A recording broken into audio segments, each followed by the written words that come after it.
আজ এক customer cold drinks half খেয়ে রিটার্ন করে দিল। তাই দেখে আরেক কাস্টমার নিতে ভয় পেল, এটাও ডুপ্লিকেট না তো।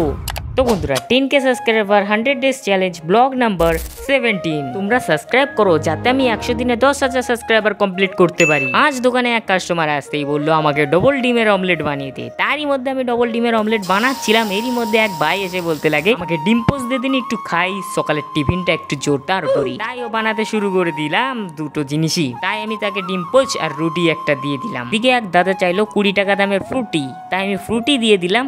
আর চাইলো 2 প্যাকেট চিপস। এদিকে আরেক কাস্টমারের ছিল ডিম সিদ্ধ, সেটাকে ছুলে এদিকে রেখে দিলাম। তারই মধ্যে এক বন্ধু এসে বলতে লাগে বিগ বস কোল্ড ড্রিঙ্কটা দিয়ে খাই। তাই তাকে দিয়ে দিলাম আর খেয়ে বললো এই খেতে বাজে, আমি খাবো না, তুই নে ভাই। এবার গেল আমার 10 টাকা জল।